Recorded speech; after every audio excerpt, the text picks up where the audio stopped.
Hey everyone, welcome back to Booga Buggie Kid Stories, silly stories about a silly bug.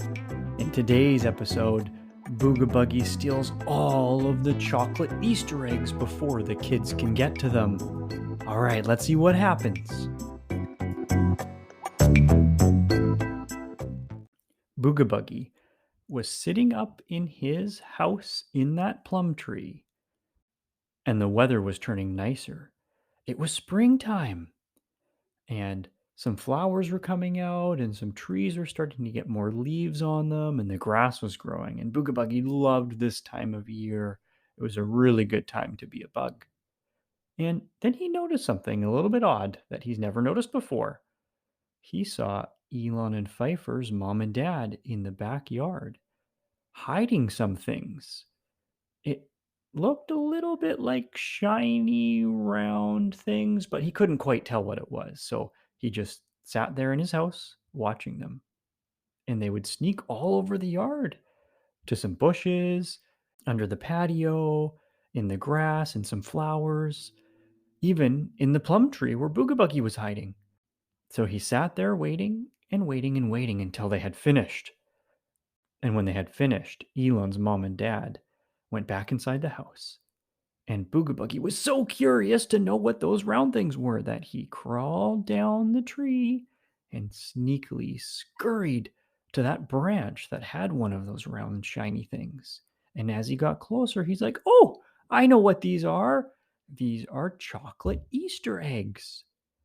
All right. So he quickly ripped open the wrapping on that Easter egg and ate the chocolate, and it was so delicious. And then he got an idea. Because he had seen them hide these Easter eggs all over the backyard, Booga Buggie was going to go and find all of them because he was so hungry and he loved chocolate. So he got a little basket and crawled all around the yard to those bushes and the grass and flowers and all over, finding each of those chocolate Easter eggs that were hidden. But Booga Buggie also knew that he might raise some suspicion from Elon and Fifer's parents if Elon and Fifer didn't find something else.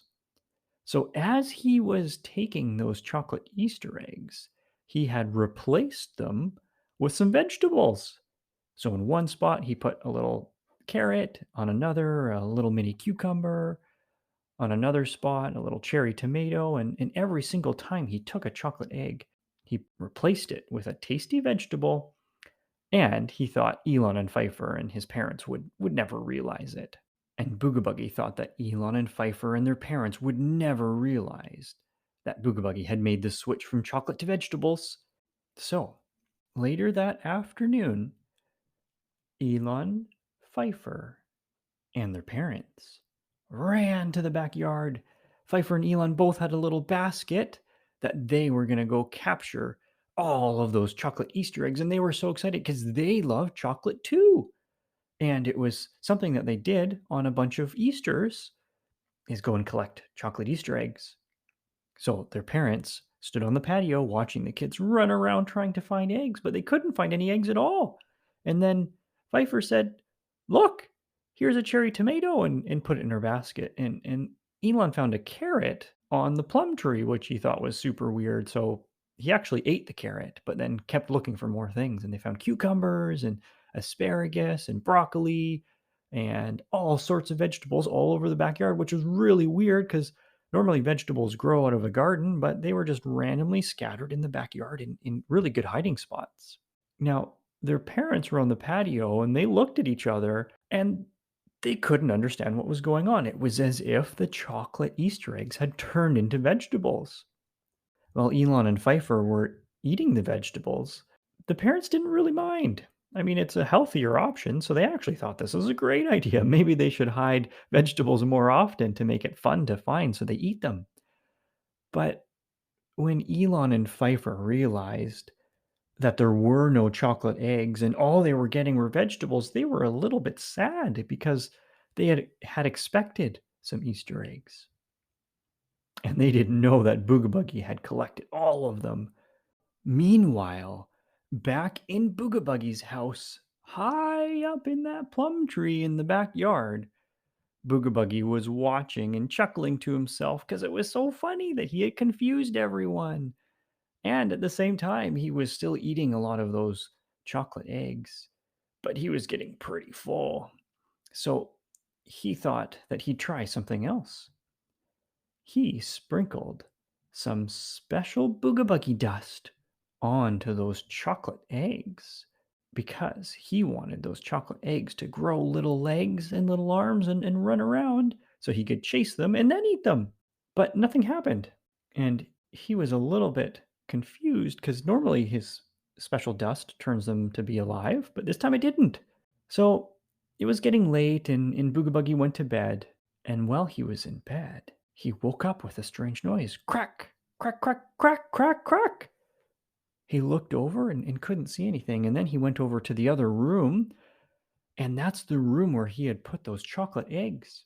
They didn't hatch arms and legs, but they were hatching little chocolate chicks, which are the baby version of chickens and hens, were popping out of those eggs and they were cracking through the eggshell. Booga Buggie looked at them and was so surprised. His magic dust had turned these chocolate eggs into little real chickens and hens. And they started chirping around, chirp, chirp, chirp, chirp, chirp. And Booga Buggie didn't know what to do with them. There were so many of them in his house, they were almost overflowing. And it was getting to be morning, and it was going to be a really hot day that day. So hot, in fact, that chocolate would start to get a little bit sticky and start to melt. And so Booga Buggie didn't know what to do with all of these little chickens. They were getting a little bit soft, and so he needed to come up with a plan.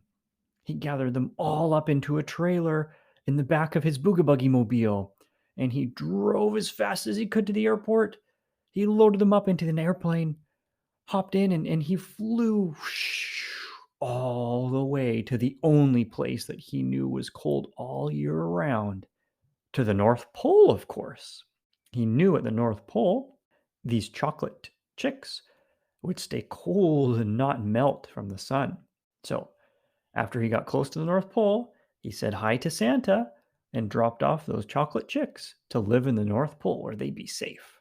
The one thing that Booga Buggie didn't realize in his plan to save these chocolate chicks was that Elon and Fifer and Brielle and Nixon had been watching him. They saw Booga Buggie sneak off in his Booga Buggie mobile with all those chocolate chicks that looked really delicious to eat. And they saw him load up the airplane as well. And they saw from that airplane itinerary that it was going to the North Pole. So they knew where he was going, and they started a plan for themselves. They were going to fly to the North Pole as well to grab all of those chocolate chickens and bring them back because they missed them from their Easter egg hunt. So they all bought a ticket to the North Pole and they flew all the way over there. It was a pretty long trip, but it was lots of fun because they were all friends. And so they landed in the North Pole, and then they needed to search for these chocolate chickens.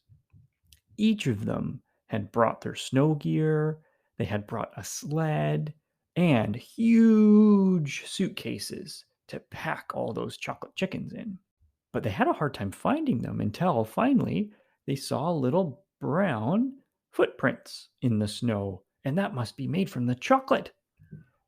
So they followed these brown footprints, and as they followed them for a little while, they started to hear some chirp, chirp, chirp, chirp, chirp, chirp, chirp, some sounds of chickens. And as they got close, they saw a huge valley with so many brown chickens.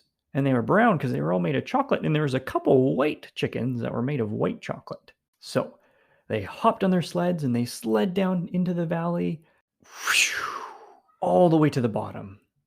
And they opened those suitcases, and the chickens were way too fast.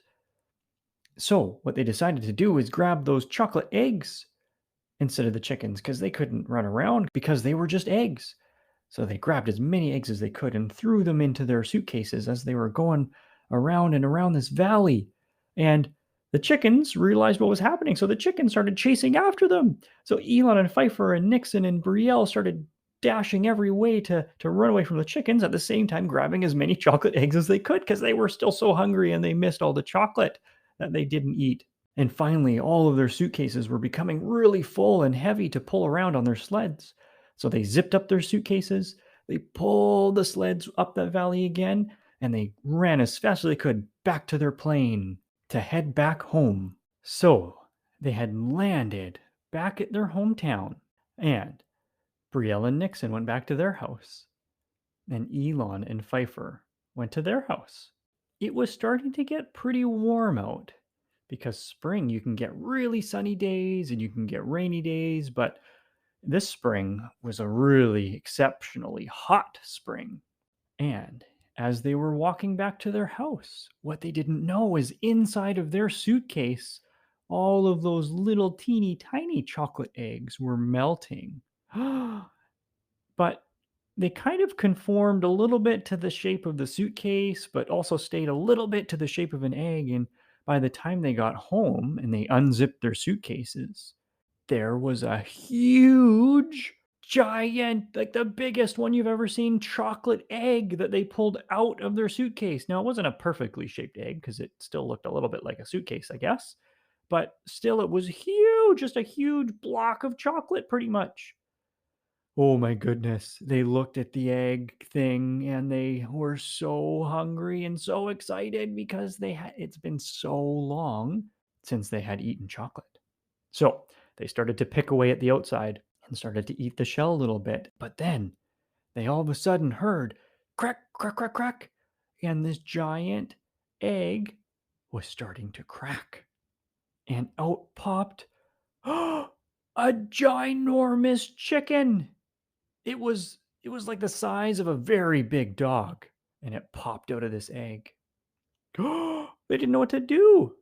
There were still a bunch of chocolate eggshell, so they were eating that because, again, they were really excited for the chocolate, but they were so surprised by this huge chicken. And so each one, Elon, Fifer, Brielle, and Nixon, had a chicken of their own, so there were 4 chickens. Now, they all decided to keep these chickens in their basement. So on the warm days in the summer and from spring too, the basement stayed colder. And so that way the chicken wouldn't melt. And these chickens kept laying giant chicken eggs. So many eggs, they had as much chocolate as they wanted.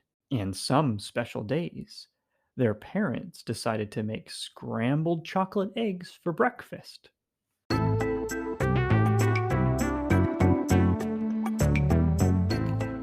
Hey everyone, thanks for listening to another silly story about a silly bug named Booga Buggie. And he turned some chocolate eggs into chocolate chickens, which ended up being turned into huge chocolate chickens.